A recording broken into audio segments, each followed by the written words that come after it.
positions or no power is all just the same. And when that happens, then you should consider that you have become surgeons. I have seen people who come to Ganpatipura, now they are very much changed. Otherwise in the beginning they used to say, we don't have water, we don't have this facility, it's very cold or hot, whatever. They were all the time talking as if they are on a holiday. It is something very different. You are here to develop your witness state. Did you see the sky? How beautiful it was. How orange, blue, all kinds of colors were. The color, it takes automatically and is enjoying it. It is not bothered that it should remain forever, that this will go away when there is darkness. Just watch it. The sky is just watching. Whatever comes its way, it takes it. So, it's so beautiful and it's so joyful. So the another thing is that when you are in that state of spirituality, then you are joyful, you are peaceful, you are compassionate and you love it. All these problems of the ego just disappear. Ego is your greatest enemy, I think. And it is the one that really hinders all the wealth and beauty of your life. So if you could just see this ego, how it works, just you'll be enjoying it. It's a drama, it is. Alright? Let's have it. You can see the drama and then suddenly you will be amazed that you are not in it, you are watching it. When you are detached from your ego, you can see how it tries to entice you. These are the problems of today, and that's why we need Jesus very much. The problem of today is that people don't understand that how much harm they are doing to themselves, to others, and to the whole world by becoming egoistic. If they could understand, I tell you, they would give up. But the problem is, they enjoy that. They enjoy that kind of meanness, or I would say very low level living. While you are also the means. And what you have to do is to understand why this ego is coming in my head. What have I done? Who am I? Once you go on asking such questions, this ego will disappear. And it's a big problem for me also to deal with people who have ego. Because I can't tell them you have got ego. If I tell them, they'll all run away. If I tell them, alright, you are very good, you are very nice, then ego will be bloated. Then they say, oh, mother told us I am very nice. It's very problematic. I don't know how to deal with the ego of human beings. I know they have, but I don't know how to deal with it.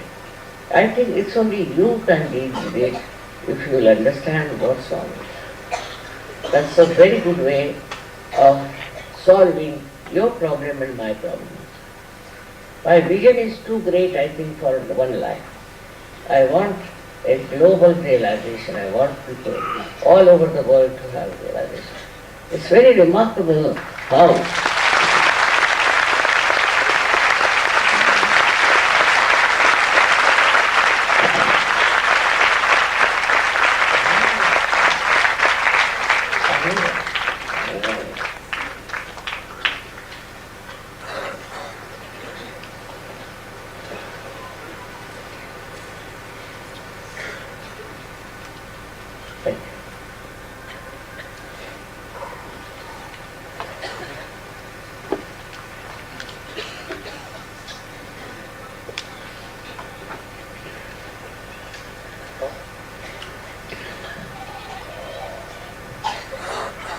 In such culture,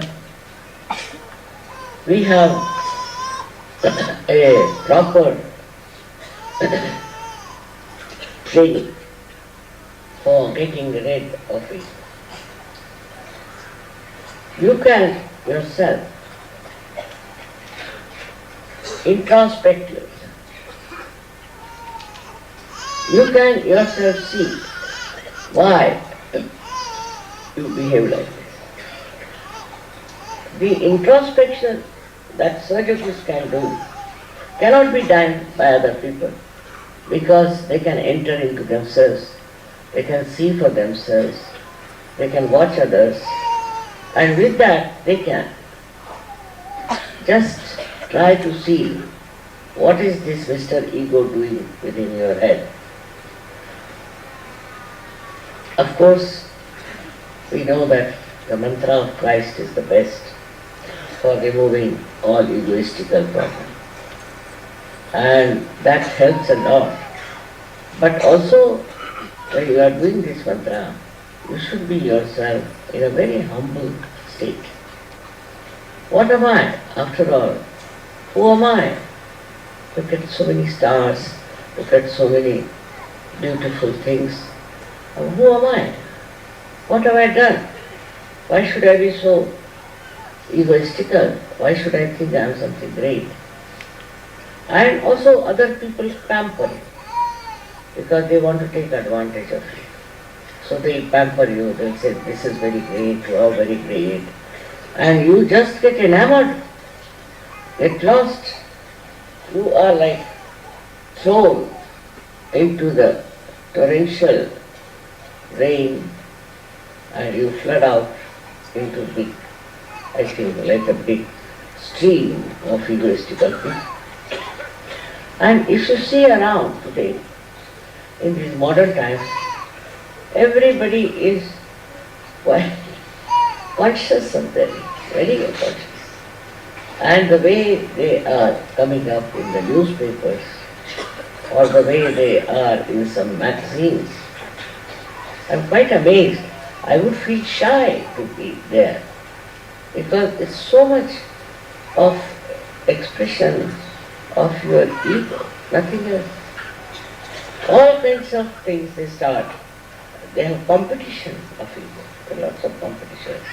Like they have a beauty competition, then they have another competition for Mr. You can say India, Mr. this thing, that.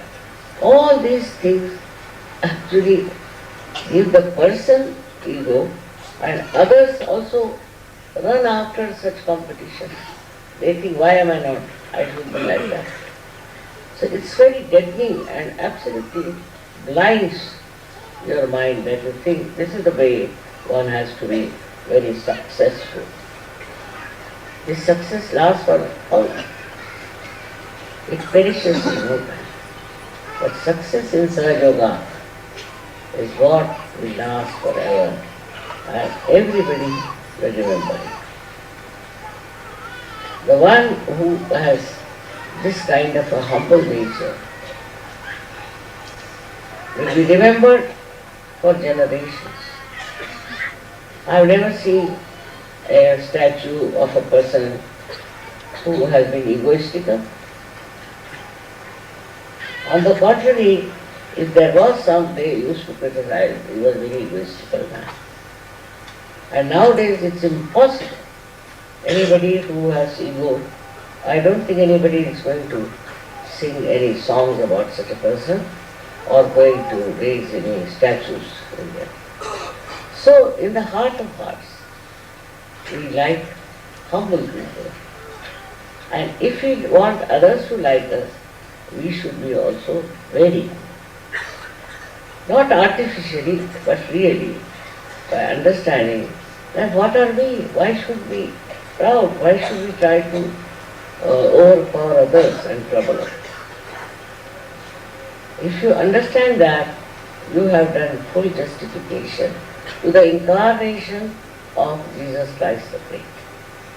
There are so many qualities he has shown, but for us the best is his passing through ego, sacrificing his life, is the greatest message. And for that we have to understand. But those who call themselves are the most egoistic. I was surprised that English people are extremely egoistical. Or otherwise other countries also have seen in the West. They are very egoistical. They have no humility at all compared to Indians. They are very, very egoistical people. Why? Because they are following Christ. Can you imagine? Is this the way we follow Christ? Those who call themselves Christians and those who call themselves very great admirers of Christ should show in their life that humility, that compassion, that love. It is not so.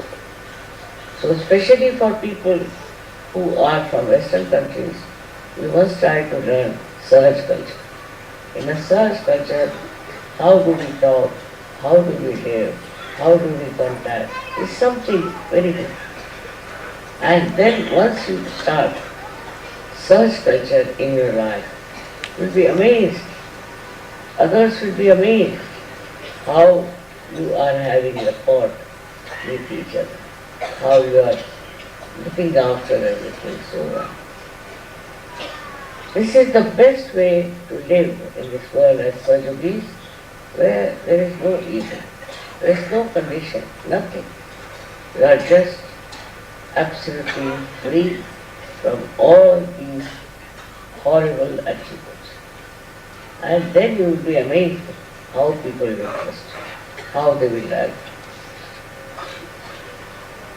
I wish you all a very happy Christmas.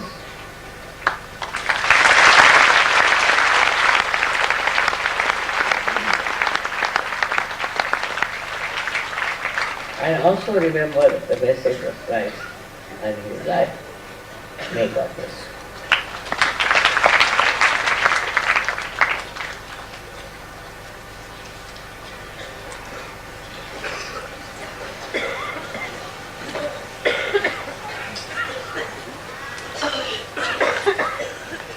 Murana बोल रहा था ना, किस को बोल रहा है?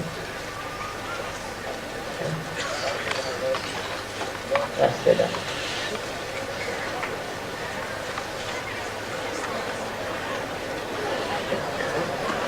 हाँ?